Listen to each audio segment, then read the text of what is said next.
The weight of unseen dust. Elias Thorne was a cartographer of the forgotten, his life a meticulous pursuit of the world's quiet withdrawals. He sought out the places where the pulse of human habitation had finally faltered, where the wind whispered through empty frames and the earth began its slow reclamation. His solitude was not a burden, but a chosen cloak, allowing him to perceive the delicate decay, the nuanced silence that others found unsettling. His home, a sprawling Victorian on the outskirts of Arkham, Massachusetts, was itself a testament to this aesthetic.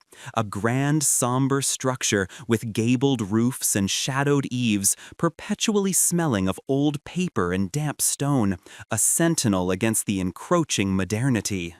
It was this very inclination that drew him, late one blustery October, to Blackwood Manor. Not the Blackwood Manor of local legend, the one whispered about in hushed tones, but a lesser-known offshoot, a distant relation of the infamous estate, swallowed by overgrown woods miles inland from the sea. Maps, old and brittle, spoke of a settlement named Oakhaven, a Puritan farming community that had simply ceased to exist in the late 18th century, leaving behind only the skeletal remains of a church, a few foundations, and this manor house, referred to in fragmented deeds as the Hearthstone. It was a place so thoroughly forgotten it didn't even merit a proper ghost story, merely the chilling quietude of absolute abandonment. The drive was a descent into sepia-toned oblivion. Paved roads gave way to gravel, then to twin ruts through dense, skeletal trees. The sky above was a bruised canvas of perpetually overcast gray, the air thick with the scent of wet leaves and the distant, metallic tang of coming snow. Elias, a man acutely attuned to atmosphere, felt the subtle shift, the tightening of the world around him, long before the skeletal branches of an ancient oak finally parted to reveal his destination. Blackwood Manor, or the Hearthstone as he preferred to call it in his mind, was not grand in the way his own home was. It was a severe, two-story structure of dark, unpainted timber, its windows like vacant eye sockets staring out from beneath heavy, sagging brows of roofline. No glass remained in most panes, leaving gaping voids that seemed to inhale the light. The porch, once welcoming, sagged dangerously, its railings consumed by ivy that clung like skeletal hands. A chimney, stout and unyielding, stood as the only truly intact element, a dark column against the desolate sky. Elias parked his battered Land Rover a respectful distance away, the gravel crunching under his tires, sounding unnaturally loud in the profound silence. He stepped out, the chill instantly seeping through his thick wool coat, carrying with it the undeniable scent of age and decay, a composite aroma of moldering wood, damp earth, and something else, something indefinable, like stagnant air trapped for centuries, suddenly disturbed. He walked toward the house slowly, his boots sinking slightly into the sodden ground. The silence here was not the peaceful quiet of a forest, but an active, consuming hush, as if the very air absorbed all sound, leaving only a dull ringing in his ears. As he drew closer, the details emerged from the gloom. The intricate, if rotting, carvings around the main door, depicting scenes of harvest and hearth that now seemed a cruel mockery. The rusted iron latch refusing to yield to his gloved hand. He found a broken window on the side, its jagged edges like teeth, and carefully hoisted himself through, landing lightly on a floor covered in generations of dust and fallen plaster. Inside, the manor was a tomb. The air was heavy, tasting of earth and forgotten things. His flashlight beam cut through the gloom, illuminating swirling motes of dust that danced like unseen entities in the stale air. Each room he entered was a tableau of arrested decay, a dining room with a massive, splintered table still standing, chairs overturned as if in sudden flight, a parlor where a grand piano lay open, its yellowed keys like a skeletal grin, strings snapped and silent. In the kitchen, rusted pots lay scattered, and a faint cloying sweetness, like overripe fruit left too long, hung in the air, oddly out of place amidst the general decay. He moved with the practiced reverence of a man exploring a forgotten temple, his camera clicking softly, capturing the stark beauty of ruin. He felt no immediate fear, only a profound sense of melancholy, a quiet sorrow for the lives that had once animated these spaces.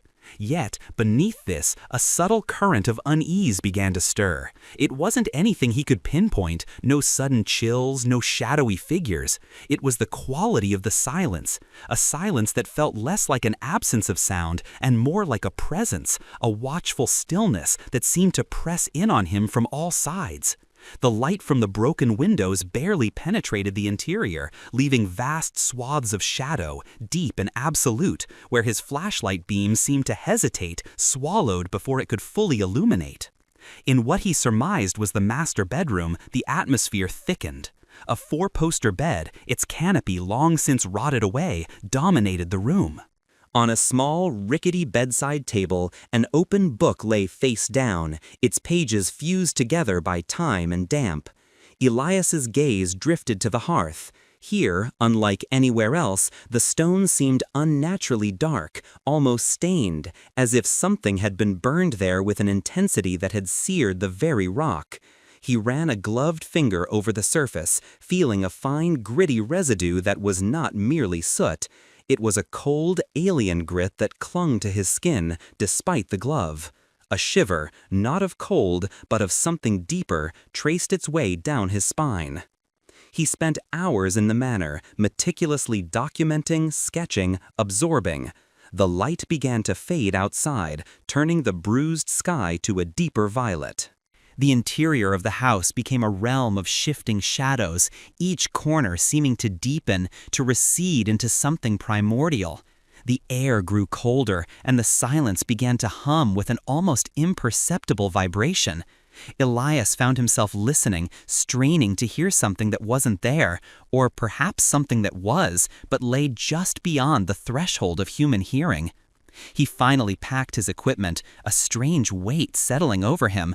It wasn't fatigue, but a profound, almost spiritual exhaustion. As he prepared to leave, a faint creak echoed from the floorboards above him, distinct from the house's general groaning. He froze, flashlight beam darting upwards. Nothing, just the settling of ancient wood, he told himself, but the sound had been too precise, too deliberate. He exited the manor the way he came, scrambling back through the broken window. The autumn air outside, though cold, felt strangely clean compared to the oppressive stillness within. He didn't look back as he got into his Land Rover, starting the engine with a roar that shattered the profound silence of Oakhaven. The journey back was a blur of shadows and the persistent feeling of being watched, not by eyes, but by the very landscape itself, by the skeletal trees that seemed to lean in, whispering secrets he couldn't quite decipher. When he finally returned to his own Victorian sanctuary, the contrast was jarring. His home, usually a comforting embrace of solitude, now felt merely vast and empty. The scent of old paper and damp stone, once familiar, now seemed to carry a faint, almost imperceptible undertone of the Blackwood Manor's stagnant air. He dismissed it as an olfactory phantom, a trick of the mind. He was tired, that was all. He had spent too long in a place where time itself had died. The first subtle signs began that very night. Elias, curled in his vast bed, wrapped in the comforting weight of his down comforter, was adrift on the edges of sleep when he heard it. A faint, rhythmic tap, tap, tap against the wall beside his head.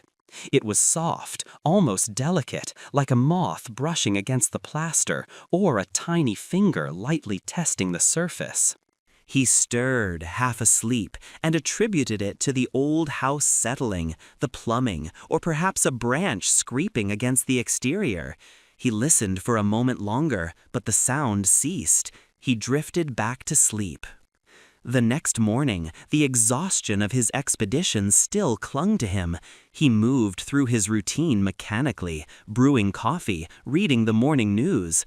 Later, as he moved from his study to the kitchen, a fleeting anomaly caught his eye. He had passed the tall antique mirror in the hallway, and for a fraction of a second, his reflection seemed to lag, a ghostly afterimage that took a beat too long to catch up with his physical movement. It was so quick, so subtle, that he immediately dismissed it as an optical illusion, a trick of the light, or simply a sign of his lingering tiredness. He blinked, shook his head, and continued on. The mirror now showed only his precise reflection, sharp and immediate. Days turned into a week. Elias, engrossed in transcribing his notes and developing his photographs from Blackwood Manor, found himself increasingly restless. The quiet of his home, once a balm, now felt different.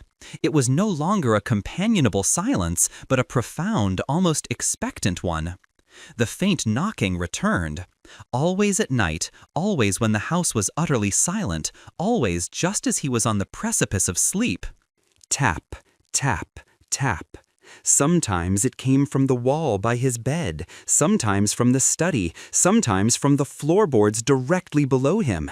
It was never loud enough to truly startle, but it was persistent enough to pry open the door of his awareness, to introduce a sliver of unease.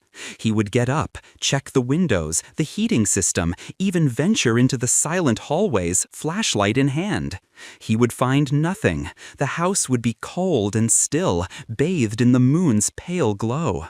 Then came the breathing. It started as a near imperceptible whisper of air, a soft, rhythmic intake and release, heard only when the room was absolutely silent, when his own breath was held straining. It was distant, as if from another room, yet it felt unnervingly close, a presence just beyond the veil of his perception. He would lie in bed, rigid, his heart thrumming against his ribs, listening. It wasn't his own breath, though he tried to convince himself it was. His breathing was shallow, quickening with anxiety. This other breath was deep, slow, and utterly calm, like the steady respiration of a sleeper. But there was no one else in the house. There had never been anyone else in the house since he had inherited it. He began to feel the cold spots. Patches of air, unnaturally frigid, would manifest in otherwise warm rooms, lingering for a moment before dissipating. He would walk through one, feeling the sudden icy touch against his skin, and instinctively turn, expecting to see a window open or a draft. But there was never anything, just the familiar heavy air of his home. The delayed shadow became more frequent, more pronounced. He would catch it in his periphery, a fleeting, almost imperceptible drag as his own form moved across a wall, or a brief, distorted smear of darkness in the corner of his vision before it snapped back into alignment. He started to doubt his own senses, his own sanity. He was stressed, he reasoned, spending too much time alone, too much time immersed in the forgotten spaces of the world. Perhaps Blackwood Manor had left a mark, a lingering psychological residue. But the breathing persisted, a soft, almost intimate sound in the dead of night, and the faint, persistent tapping grew bolder, sometimes escalating to a soft thump before retreating back to its delicate rhythm. His sleep became fragmented, punctuated by sudden awakenings, his mind racing, trying to find rational explanations for the increasingly irrational occurrences. His home, once a fortress against the world's intrusions, was slowly, subtly becoming a different kind of place. A place where the silence was no longer empty, but filled with an unseen presence, a patient, watchful thing that had followed him home, carried on the weight of unseen dust, and was now beginning to make itself known. The quiet hum of Elias's refrigerator became a monstrous roar in the dead of night, each cycle of his old house's heating system a cacophony of groans and creaks. The subtle signs that had begun to plague him after his visit to Blackwood Manor had solidified into a relentless siege on his senses, eroding the very foundations of his solitary peace. Sleep was no longer a refuge, but a perilous journey to the edge of waking terror. The faint, rhythmic tap-tap-tap on the walls had grown bolder, sometimes sounding like nails dragging across plaster, sometimes like a soft, insistent drumming from within the very fabric of the house. The distant, steady breathing now seemed to emanate from the shadowed corners of his bedroom, a cold, calm exhalation that was undeniably non-human, chilling him to the bone despite the heavy blankets. And the delayed shadow, once a fleeting optical illusion, had become a mocking echo, a brief, distorted smear of darkness that clung to his periphery, always a beat behind, always slightly askew, a silent observer in his own reflection.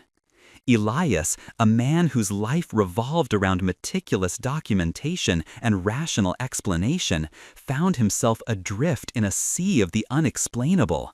His maps lay untouched, his photographs of the manor remained undeveloped, the beauty of their ruin now overshadowed by a burgeoning dread. He'd tried everything, checking the house for drafts, faulty wiring, rodents, even structural shifts. He'd set up motion-activated cameras only to find them mysteriously powered off or recording nothing but empty, static-filled rooms. The logical explanations he desperately clung to withered under the relentless onslaught of the inexplicable. The first truly undeniable physical manifestation arrived with the morning light, a stark, chilling declaration that this was no trick of the mind. Elias descended to his kitchen, the faint, cloying scent that reminded him of Blackwood Manor, like overripe fruit or something else, something metallic and sweet, stronger this morning. His gaze fell upon the large bay window that overlooked his overgrown garden. There, pressed against the exterior of the glass, were 3 distinct handprints. They were not the prints of a human hand. The fingers were long, unnaturally slender, and ended in what appeared to be sharp, almost claw-like tips.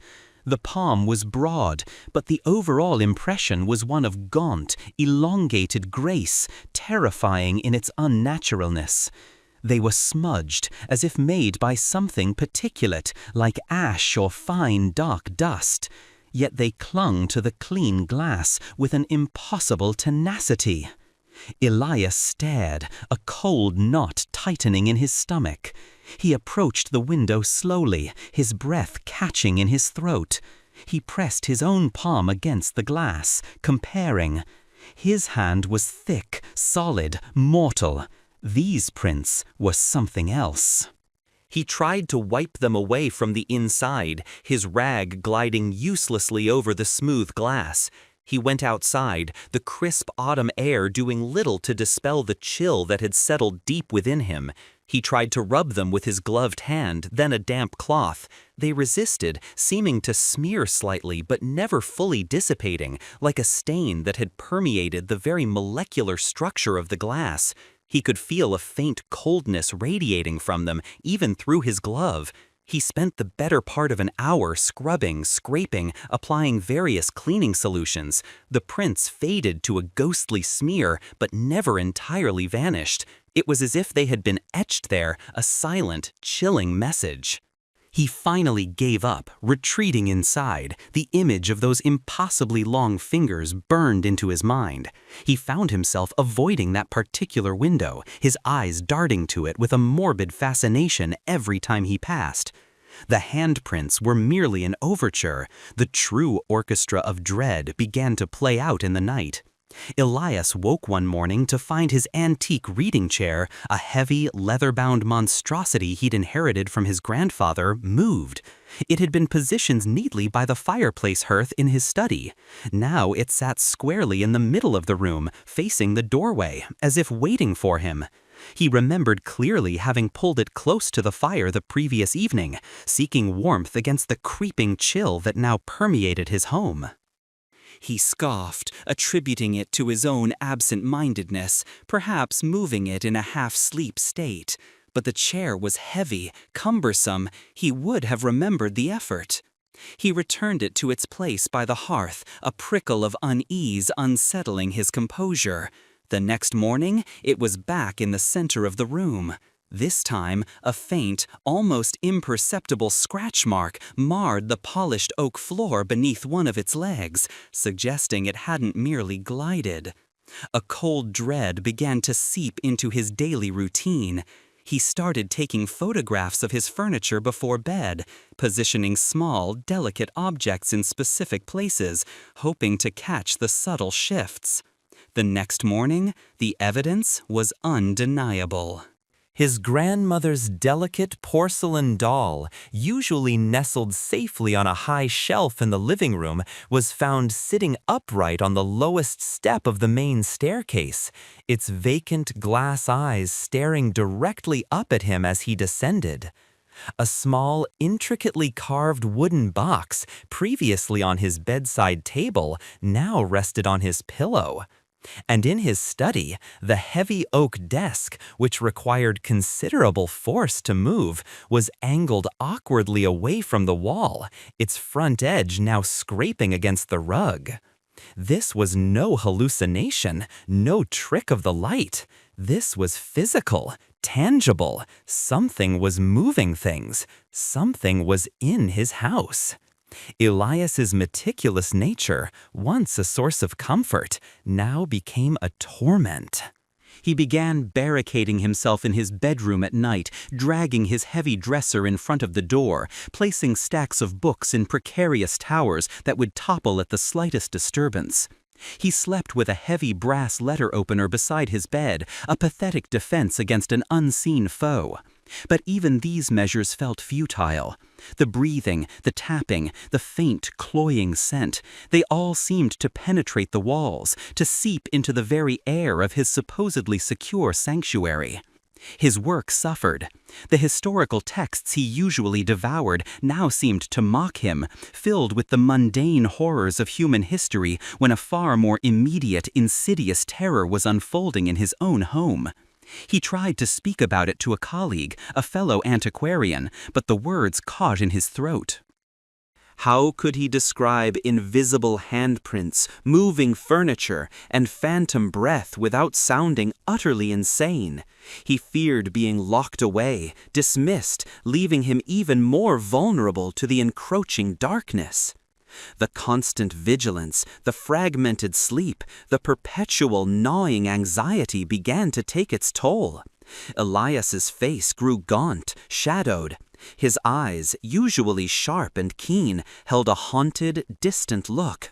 He started leaving lights on throughout the house, a futile attempt to banish the shadows, knowing deep down that darkness was merely a canvas for what now inhabited his home.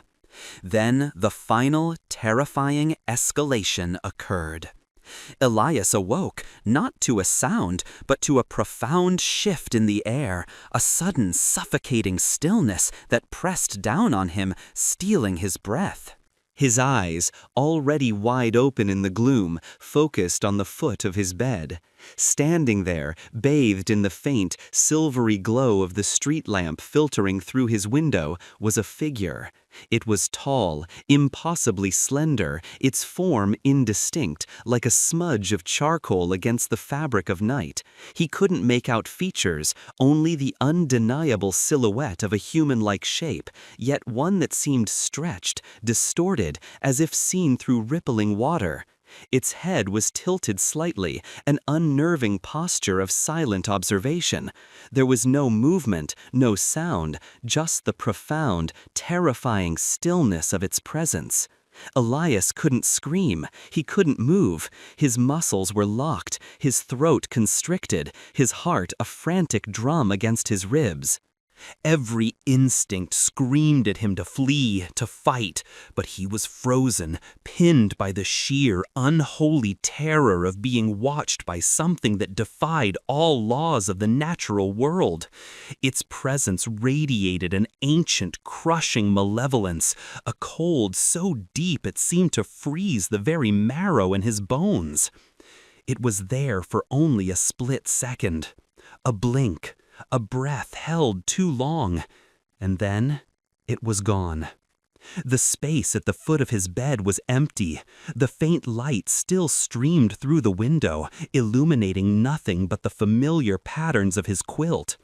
The suffocating stillness lifted, replaced by the mundane sounds of the house settling, the distant hum of the refrigerator. Elias lay there, rigid for what felt like hours, his body shaking uncontrollably, a cold sweat plastering his hair to his forehead. His mind replayed the image over and over again, the impossibly tall form, the tilted head, the silent, watchful presence. He wasn't dreaming, he hadn't imagined it, he had seen it, it was real. The barricaded door, the letter opener, they were meaningless. It had been inside his room. It had been standing at the foot of his bed, watching him sleep. Panic, cold and absolute, began to claw at him. This was not a haunting, not merely residual energy. This was something active, something malevolent, and it was no longer content with subtle hints. It was making itself known. It was here, with him. He knew, with a certainty that chilled him more than any phantom cold spot, that his home was no longer his own. He was no longer a cartographer of forgotten places. He was merely a specimen, observed, manipulated, and slowly, systematically driven to the edge of sanity by the thing he had unknowingly brought back from Blackwood Manor. The question was no longer if it was real, but what it was and what it wanted. And the answer, he suspected, would be far more terrifying than anything he could possibly imagine. He felt its unseen gaze upon him, even now, in the empty room, patient, ancient, and utterly merciless. Part 3. The image of the figure at the foot of his bed was a brand seared into Elias's mind, extinguishing any lingering ember of doubt. Rationality, his lifelong anchor, had finally snapped. He was no longer battling psychological stress or an overactive imagination. He was confronting a tangible, malevolent presence. The subtle signs had given way to outright terror, and his home, once a sanctuary, had become a cage, the bars forged from his own spiraling dread. After that night, sleep became an impossibility. Elias would drift, only to be yanked back to stark awareness by an internal alarm, his eyes snapping open to scan the empty foot of his bed, the shadowed corners of his room.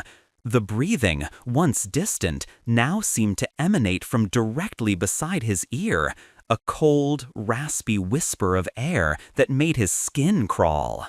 The faint, cloying scent of Blackwood Manor, that sweet, metallic decay, now clung to his clothes, his bedding, permeating the very air he breathed, a constant reminder of the insidious intrusion. He tried to leave. He packed a bag, intending to drive to a remote cabin he owned upstate, a place where the air was clean and the silence truly empty. But as he reached for the doorknob of his front door, a sudden, inexplicable wave of crushing exhaustion washed over him, pinning him in place. His limbs felt heavy as lead, his mind clouded with a profound lethargy. A whispered voice, faint as the rustle of dry leaves, yet sharp as a needlepoint, seemed to coil around his thoughts. You cannot leave, not yet. He stumbled back, collapsing onto a nearby armchair, the bag slipping from his nerveless fingers. When the wave passed, an hour later, the resolve had drained from him, replaced by a terrible, numbing acceptance. He was bound here by an unseen force to confront what he had unwittingly invited. The entity, whatever it was, no longer hid. Its manifestations grew bolder, more aggressive, as if feeding on his mounting terror. The moving furniture became a nightly routine, but instead of subtle shifts, heavy pieces would be found upturned, chairs splintered, bookshelves emptied onto the floor. It was a deliberate, destructive chaos, a mockery of his ordered life. He found his meticulously organized maps ripped, his camera lenses shattered, his development chemicals spilled. It was targeting his work, his passions, systematically dismantling the identity he had so carefully constructed. One evening, as Elias sat in his study trying to make sense of a fragmented Puritan diary he'd salvaged from the manor, a desperate attempt to find an answer, any answer, a sudden, violent crash erupted from the kitchen. He sprang from his chair, heart hammering, and rushed down the hall. The kitchen was a scene of utter devastation. Every cupboard door hung open, some ripped from their hinges. Porcelain plates and antique stoneware lay smashed on the floor, glittering shards reflecting the dim light. The heavy iron skillet, which had hung securely on a hook above the stove, now lay embedded in the plaster wall opposite, a dark, greasy stain spreading around it. It had been thrown with incredible force. A cold, raw wind seemed to sweep through the room, even though all windows were sealed. Elias felt a sudden, sharp pressure against his back, as if an invisible hand had shoved him.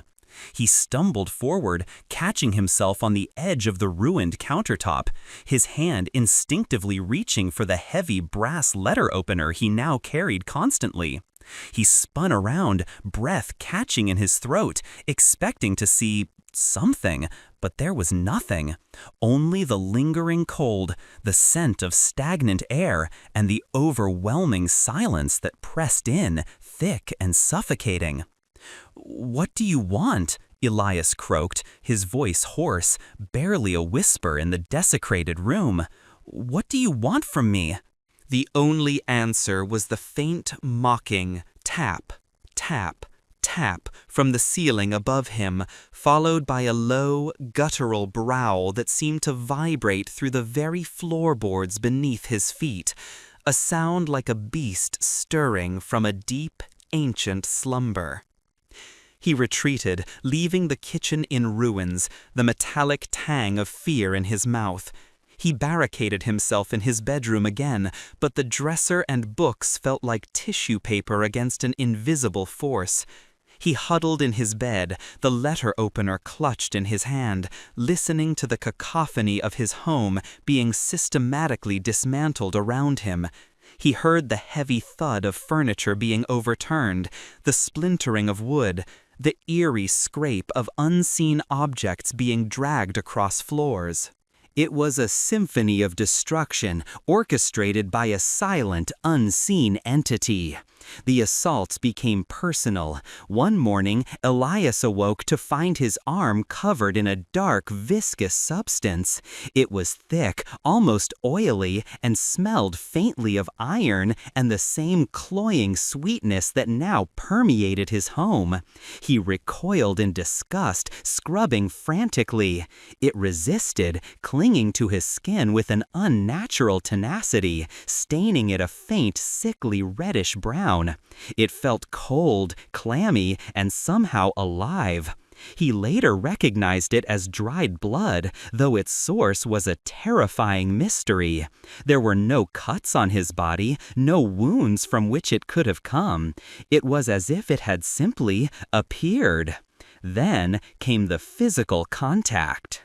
He was in his study, attempting to salvage some of his research, when he felt a sudden, icy grip close around his ankle. It was not a gentle touch, but a firm, crushing hold that sent a jolt of pure terror through him. He cried out, scrambling backward, tearing his leg free. The grip was gone as quickly as it came, leaving behind a burning cold on his skin and a deep red welt blooming around his ankle like a bruise from a powerful hand. He stared at it, horrified. It was impossible. He was alone. The next time, it was worse. He was descending the main staircase, his hand on the polished banister, when he felt a sudden, violent shove from behind. He lost his footing, tumbling down the remaining 5 steps, landing hard on the marble floor below. Pain shot through his back and head, but the terror eclipsed it. He lay there, gasping, looking up at the empty staircase, certain that something had been directly behind him. He could almost feel the lingering impression of a presence, cold and immense. The entity was no longer content with mere observation or destruction. It was actively interacting with him, attempting to harm him. He was a pawn in its game, and the rules were becoming terrifyingly clear. But the most insidious torment was the whispering. It started subtly, just at the edge of his hearing, a faint, sibilant murmur that seemed to coil around his thoughts. He would be in the middle of a mundane task, and a word or a fragment of a phrase would materialize from the ambient silence. It was never clear, always distorted, as if spoken through water or a great distance. But the language was utterly alien, a harsh, guttural cadence filled with clicking sounds and drawn-out vowels, reminiscent of the unknown language he'd vaguely remembered from ancient texts describing forgotten cults. As days bled into weeks, the whispers grew clearer, more insistent. They came from directly behind him, from the empty chair across the room, from the shadows just beyond his line of sight. They were not always words, sometimes just a breathy, chilling sound, a low hiss, or a distorted, guttural chuckle that seemed to mock his fear. He tried to ignore them, to hum to himself, to play music, but they penetrated everything. They were in his head, or so close to it that the distinction was meaningless.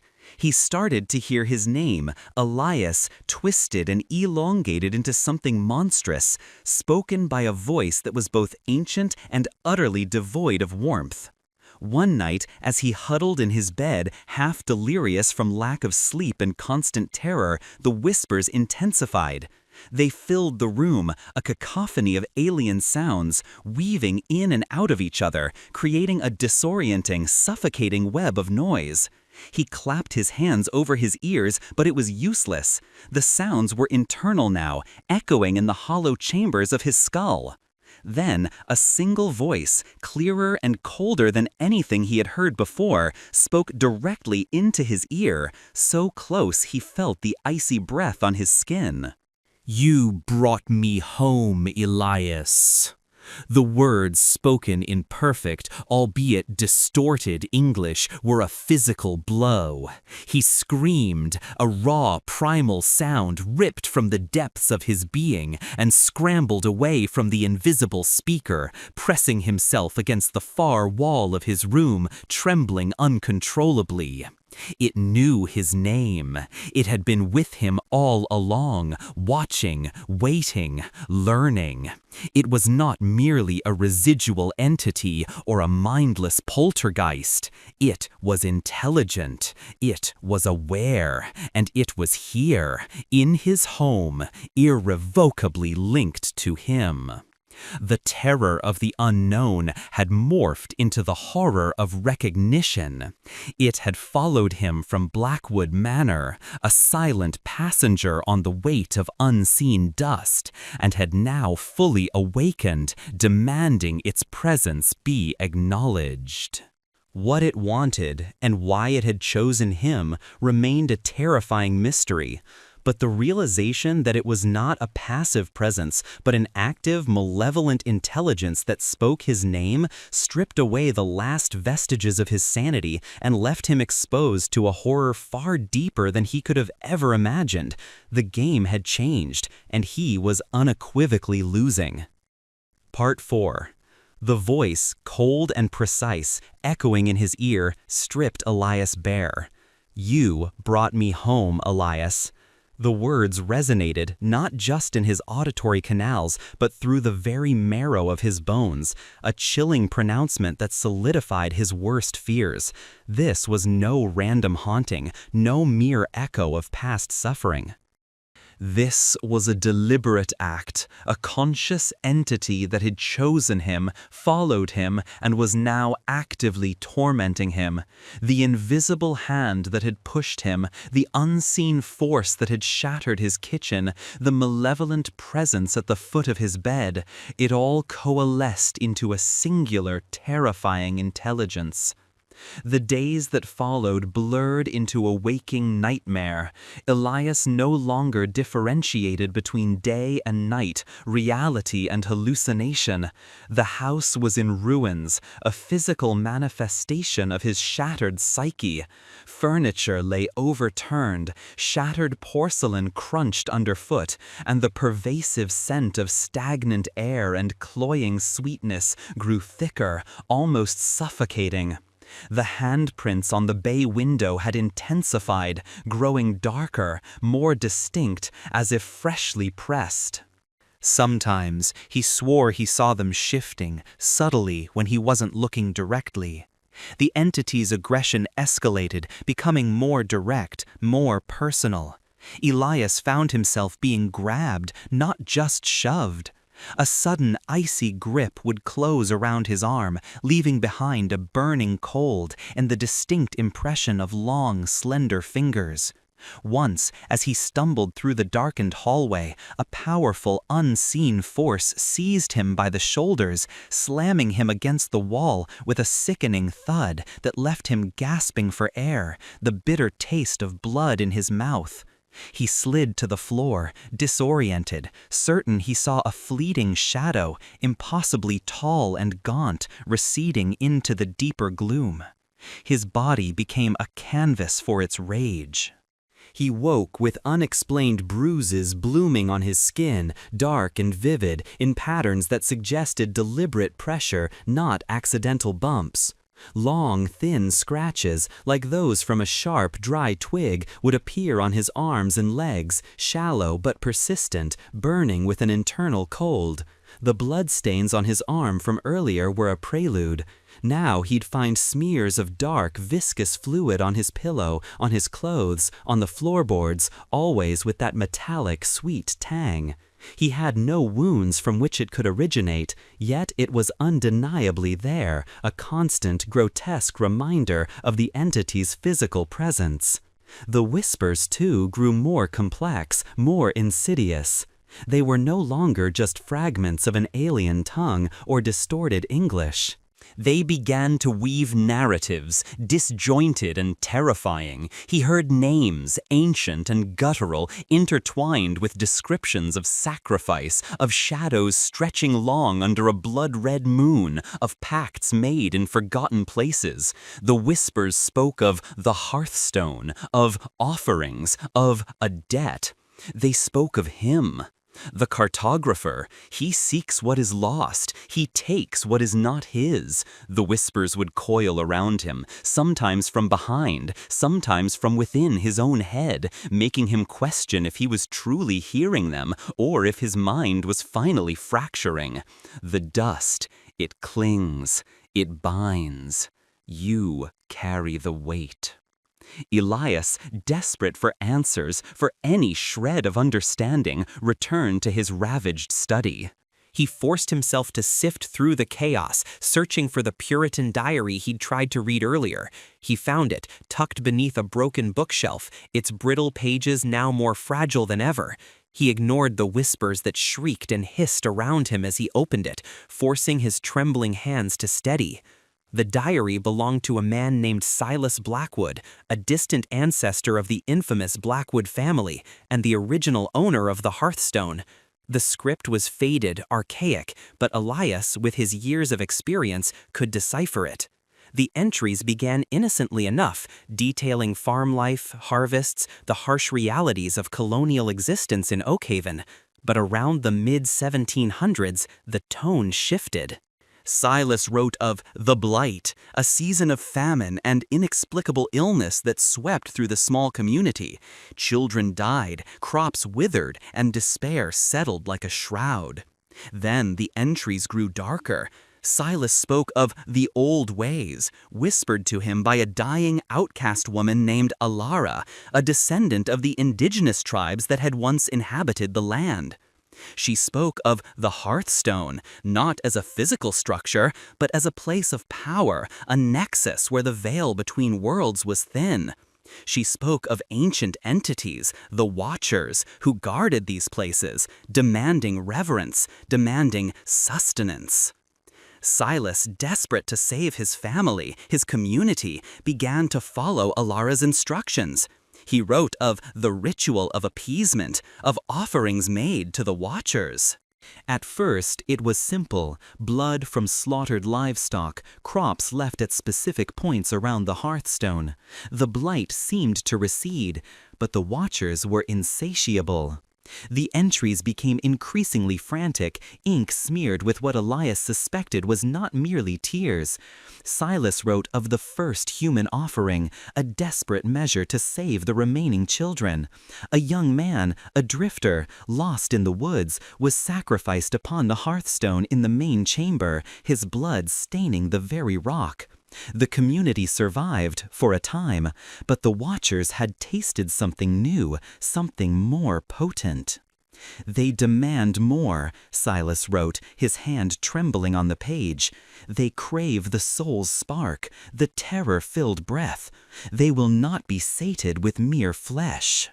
They will take what they are owed. The final entries were a descent into madness.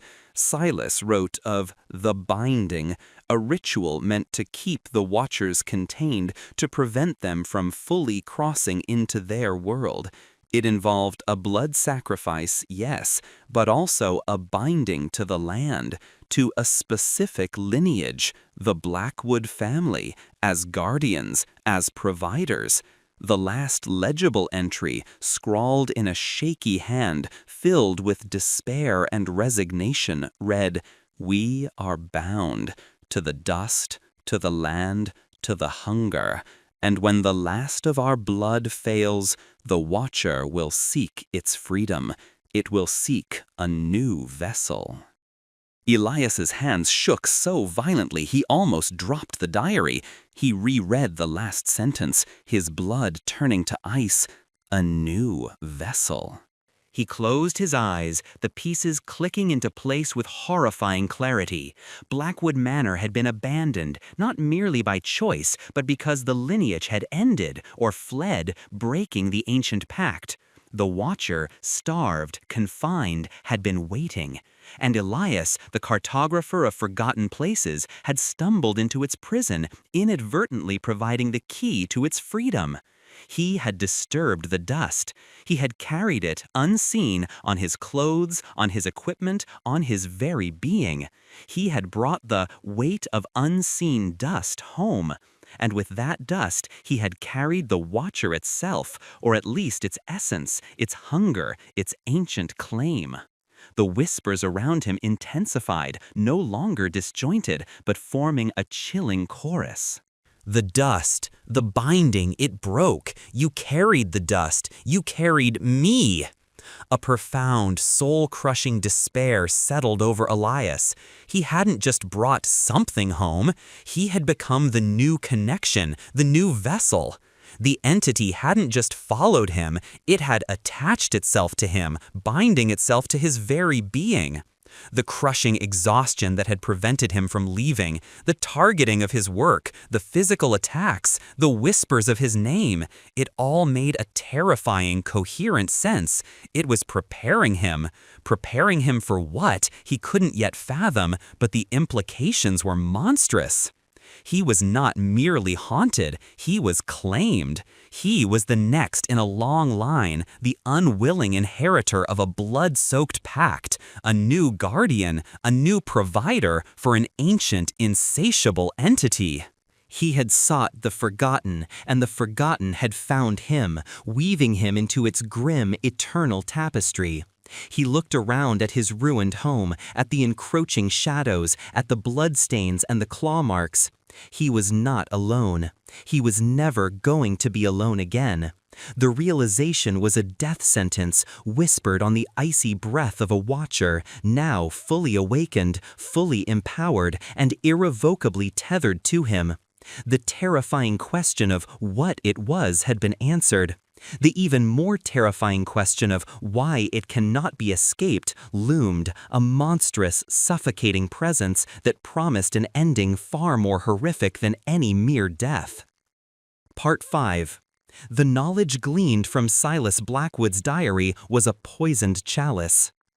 Elias understood now, with a clarity that shredded his last defenses, that he was not merely a victim of circumstance, but an unwitting participant in an ancient, horrifying pact.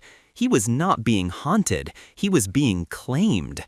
The Watcher, starved and bound for centuries, had found its new anchor, its new vessel in him. The subtle signs, the escalating aggression, the whispers of his name, all were part of a terrifying, methodical process of transference, of binding. The house, a once proud Victorian, was now a skeletal ruin, mirroring Elias's own decaying state. Every surface bore the scars of the entity's malevolence: deep gouges on wooden floors, shattered glass, bloodstains that never truly dried, emanating that sickly sweet metallic odor. The air was thick with it, a suffocating miasma that clung to his skin, his clothes, his very soul. He no longer ate or slept properly, sustained only by a feverish, desperate need to understand the full horror of his predicament. The whispers were a constant chorus now, no longer just around him, but inside him, a cacophony of ancient voices that tore at his sanity. They spoke of the hunger, of sacrifices, of the blending.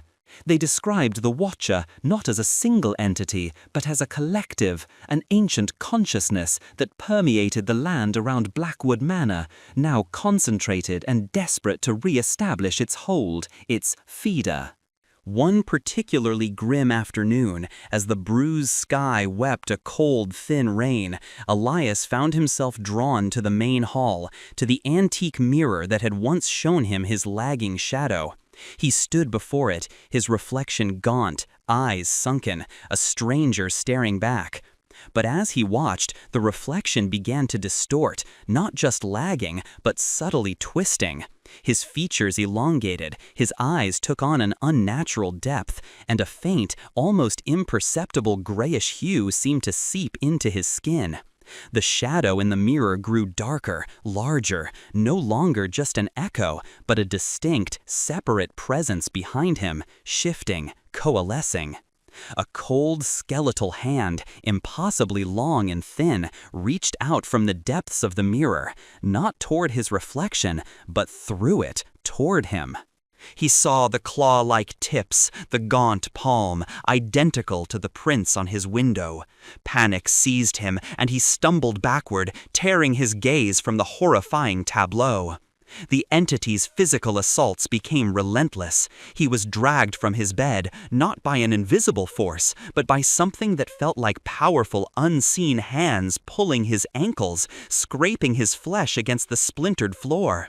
He was thrown against walls, choked by an invisible pressure that left him gasping, his throat raw and bruised. He couldn't see it, but he could feel it. The icy touch, the crushing weight, the malevolent intent. It was no longer playing, it was preparing him, softening him, making him malleable. He understood now the meaning of vessel. The Watcher wanted more than just a host. It wanted to become him, to merge, to return to the world through his flesh and blood.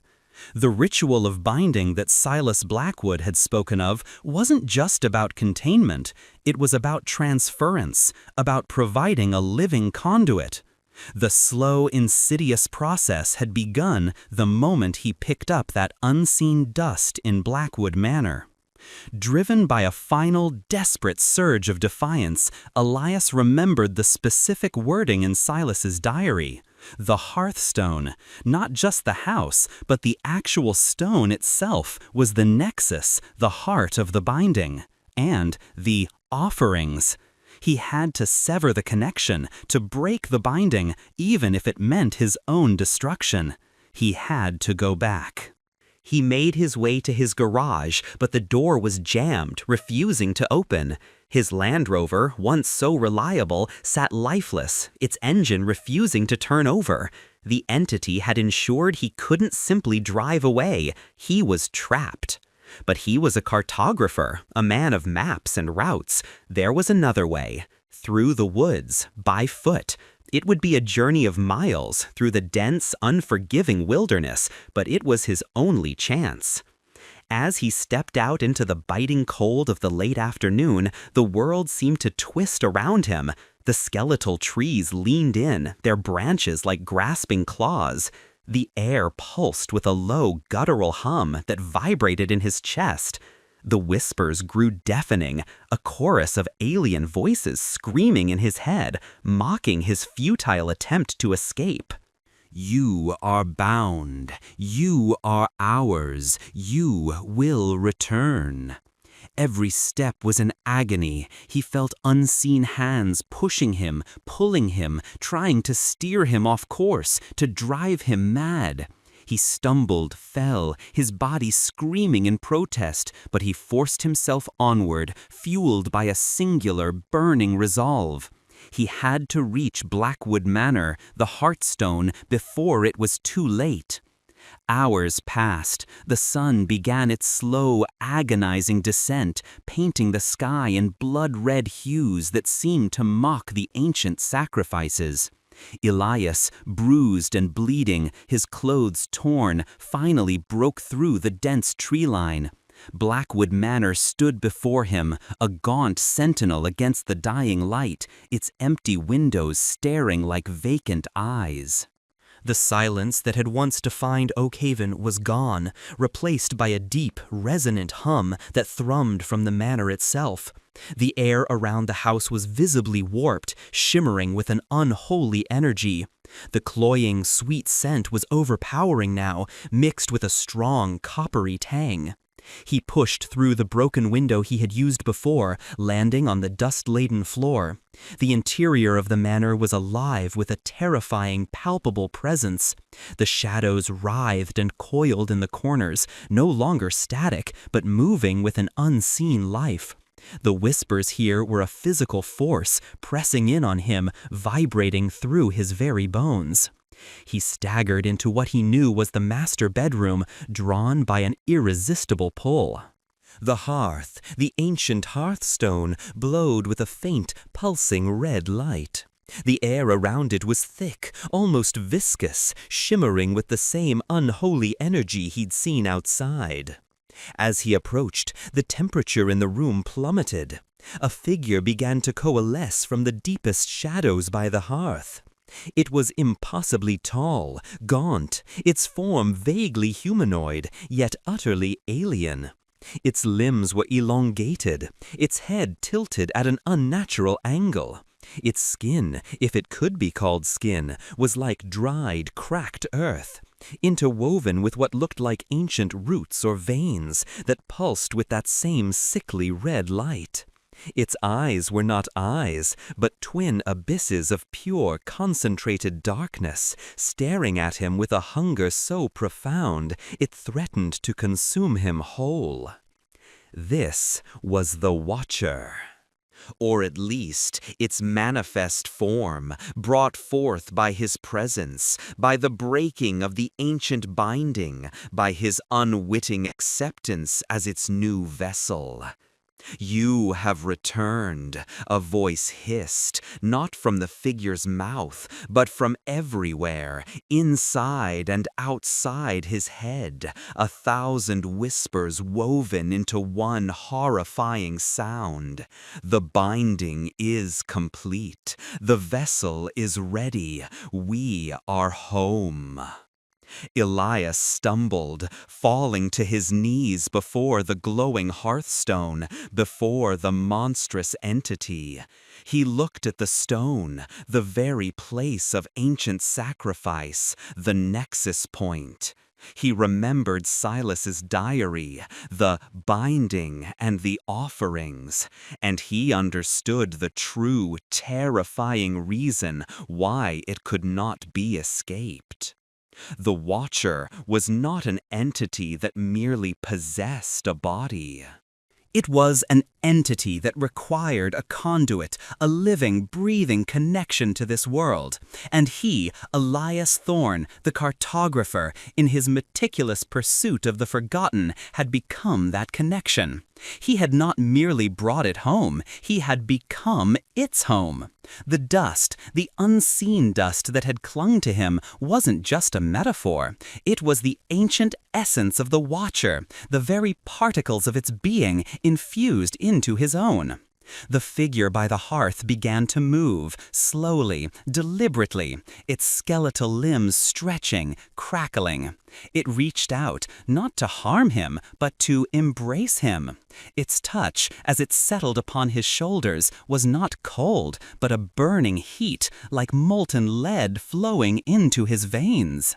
Elias screamed, but the sound was choked off, replaced by a horrifying gurgle as his body began to convulse. He felt a searing pain, as if his very cells were being torn apart and reassembled. His vision blurred, then sharpened, showing him not just the decaying room, but glimpses of other places, other times. A circle of robed figures under a blood-red moon, a terrified face screaming on the hearth, an endless swirling void filled with silent, hungry eyes. The whispers intensified, merging into a single triumphant roar in his mind. We are one. We are unbound. We are home. His body twitched, shuddered, his muscles spasmed, his bones shifted with sickening cracks. His skin began to darken, to stretch, to take on that same cracked, earth-like texture he had seen on the Watcher. His eyes, in the fleeting glimpse he caught of his reflection in a shard of glass on the floor, were no longer his own, but twin abysses of pure, hungry darkness. The last thought Elias Thorne had, before his consciousness was utterly consumed, was not of fear, but of a profound, cold understanding. He had not escaped. He never could. For he was no longer Elias Thorne. He was the Watcher, fully manifested, fully awake, and irrevocably tethered to the world once more. The rain outside stopped. The blood-red sky faded to a deep, bruised purple. From within the dark, silent depths of Blackwood Manor, a new, ancient hum began to resonate, not of decay, but of power. And the handprints on the bay window of Elias Thorne's Arkham home, miles away, suddenly glowed with a faint, sickly red light, pulsing in rhythm with the newly awakened presence. The weight of unseen dust had finally settled, and it had brought forth a harvest of pure, unholy terror. The cycle had begun anew.